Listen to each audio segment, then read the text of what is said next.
Thanks for coming. My goodness, obviously, we've had an interesting night.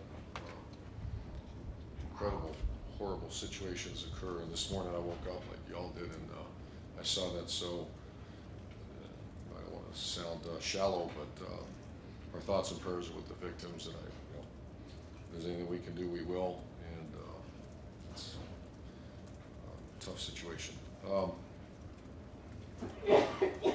Rutgers game, I'll give you the awards like we normally do. Defense, guys, great champions. Nick Bosa, Jonathan Cooper, was great to see him get extended action. Jalen Holmes, we moved him into 3 technique and played very well. Sam Hubbard, Taekwon Lewis, Chase Young, obviously a lot of defensive linemen that got opportunity. Denzel Ward played very good. Damon Arnett and Jordan Ford. So we're starting to see areas that needed to improve, improving. Player of the game was Dante Booker. It was great to see him have that opportunity and a sack and interception. On offense, you have Terry McLaurin, graded champion. Our overall receivers, I expected more out of our guys. Running backs, we had 3 of them. Mike Weber, great to have him back. J.K. Dobbins and Demario McCall. Offensive line, you had 2, Marco Jones and Billy Price. We expect that group to play better. And tight ends, Marcus Blau, as I think it's two weeks in a row. So he's got some momentum in his life and also on the field. We had co-players of the game, Johnny Dixon. Obviously, we all feel strong about him, the journey he's been on. And J.T. Barrett, obviously breaking our Schleister's record and had a very efficient game for us. Kicking game was outstanding. We had a nice kickoff return. And the kickoff team is getting back to the expectation level we have. We did make a change at kicker. Right now it looks like Nuremberger will be doing our kickoffs. We were not good at that position.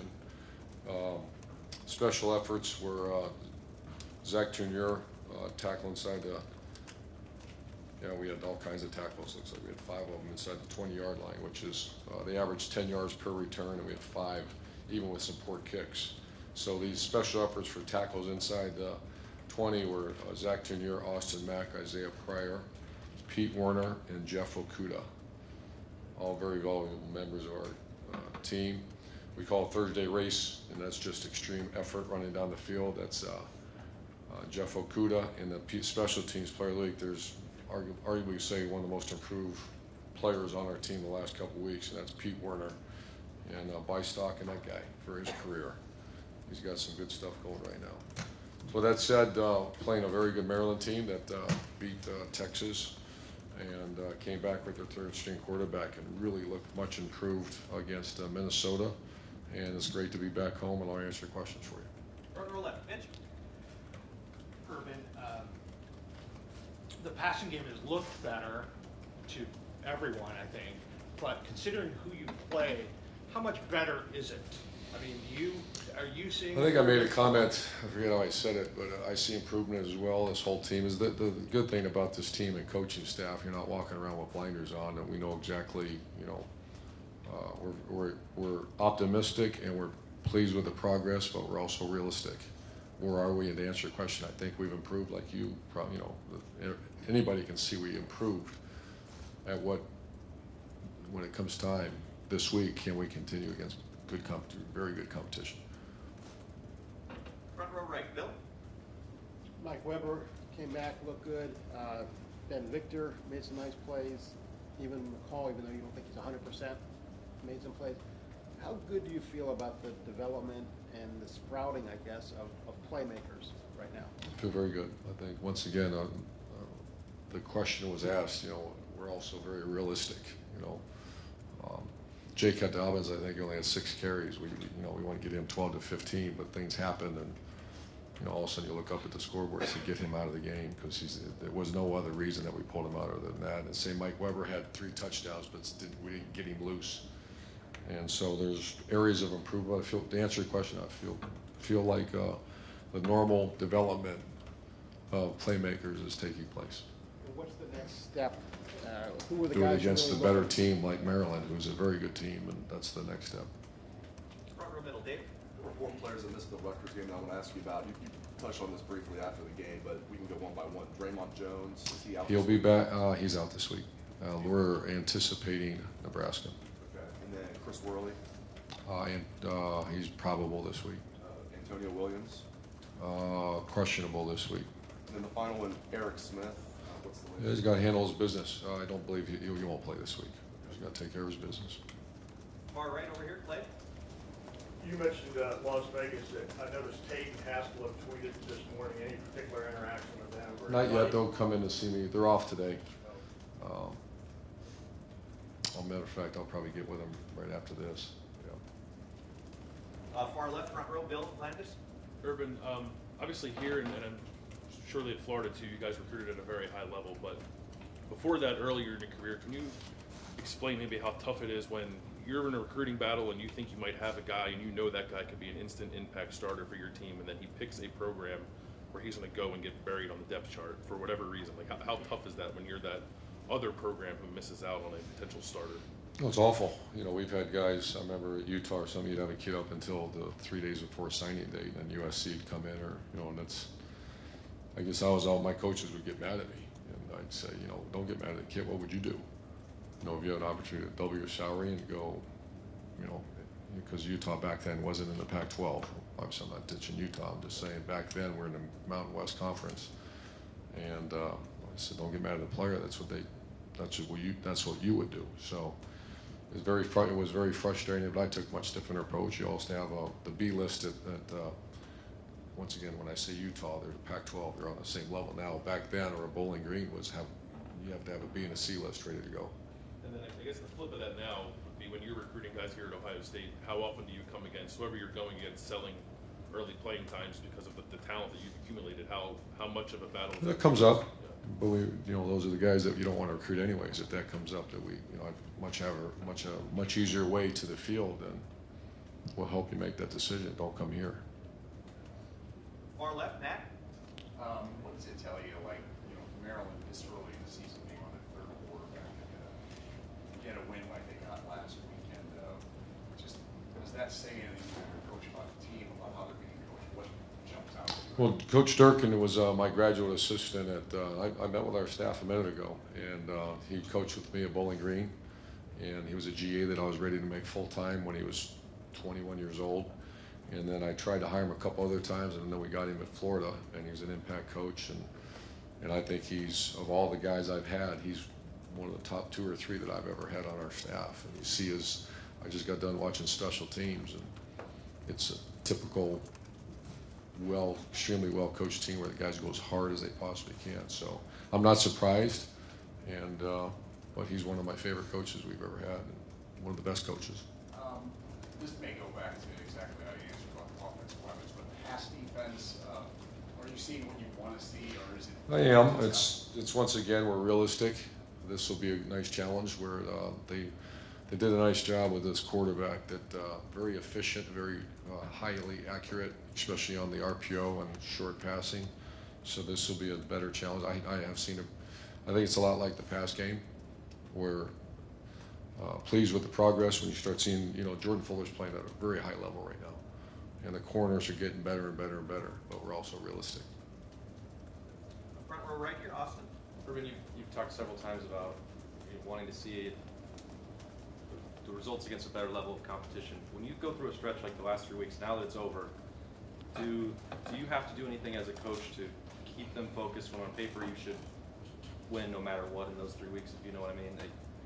Do you have to bring more energy yourself? How do you challenge guys when those are 3 weeks? I think the coaching is more, it's not grammatically correct, the coaching, it's almost cheerleading at some point when you're playing a noon game against a lesser team. The good thing about last week was that our players saw that what they did to Washington. It's almost every time as a coach you hope you see stuff on videotape, because the videotape will, there's a bunch of smart guys in here, smarter than coaches, because they know exactly who they're getting ready to go play. Their punt returner against Rutgers didn't play. We showed a 10-play highlight video of him that he's as good as anybody we've ever had as a returner. So videotape is the great motivator. And this week's, they went down to Austin, Texas, and then they beat Minnesota up at Minnesota. So to answer your question, yeah, it's unique. Sometimes we don't even show videotape as we're getting ready to play a team, and to make it about something else other than the game. Yeah, I was just wondering, because 2 weeks ago, you kind of came into the stadium, you ran across the field, it was different high fives and hugs than normal. I just wonder if that's a conscious effort that you know it's a possibility. Maybe If it was, I would not tell you. Fair enough. Second row middle, Jeremy. Since Maryland and Rutgers joined the Big Ten, you guys have gone to New Jersey and Maryland, DMV area a lot more in recruiting. Now that DJ kind of has Maryland on the right track, is it harder for you with the money that Under Armour's putting into their program? Absolutely. Have you guys noticed more resistance there? Yes, they're a formidable challenge. They always have been, because Maryland's got, it's kind of a nice place, and there's a lot of DMV loyalty. We've got some very good players out there, but I know the way he recruits, and we just there's really good players in that area. In that area, you kind of keep Larry Johnson staying there as opposed to with some of the other assistants. It's more regional or more position based. Is that part of the approach because of the loyalty to the DMV? Yeah, because he's so well respected in that area. He gets he knows the uncles, he knows the coaches. He loved the coaches there. He played for him, or he knew them as players. So he's just deeply ingrained in that area. Front row left, Doug. Urban, you mentioned Jalen Holmes moving inside for that game with Draymond out. I know you guys have the Rushman package and you have versatility on that line, but can a lot of guys do that? I mean, it's like he was an end and he sort of became a tackle for a game. Taekwon can do that as well. We play him in there sometimes. They got the body type. A lot of time Bosa, you probably don't want to get him in there, and then Sam Hubbard, you wouldn't want to get in there. So it's it's a grown man position in there, and you can print to say Bosa and Hubbard aren't tough enough to get in there. Say Jerry Emick said that. That's not true, of course, but I just think, to answer your question, Jalen and Taekwon got the strength and the body type to get in there. I mean, you have a lot of good players on that defensive line. Jalen really he's a pretty versatile. Oh, he's fantastic. Guy. And he's even a better person, a leader, and yeah, he's great. And then one of the you guys have hit this pass to Johnny a couple times. You have the routes that cross underneath and the receiver settles behind. It's been very effective. Why does it keep working? That's Ryan Day brought that whole package to us. It's been really dynamic. It's been it started against the big hits we had against Indiana were the same package. Now it's about 7 or 8 different concepts off of that. So he's made us. A lot of times I get questioned about when you hire a coach, do you let him enhance your offense? Ryan Day enhanced our offense, and it's been very successful. And final couple questioners. Second row right, Tony. Urban, how do you feel the linebackers are playing this year? I know Dante, it was good to see him, but are they? I thought just okay. I think the last week, when you start listing, and I complimented Coach Davis about the energy and about you should have seen the meeting room yesterday when Hilliard and Zach Turnier and Pete Werner and Baron Browning are game changers on special teams, and then your backers start playing like they did. That's power of the unit. That unit's got some momentum right now. You've got several players that are sort of are they reaching up to the starters, or the starters not distancing themselves from? No, the recruiting classes the last 2 years have been good. They're pushing. They're nipping at the. I made a comment. I know one thing. Pete Werner should be somewhere. What he's been doing the last few weeks. I mean, he's fast as you know what. He's a great kid. He's tough as anybody. So. And final set of questions. Front row, Tim. Yeah, Urban. As you look at your offense right now, do you?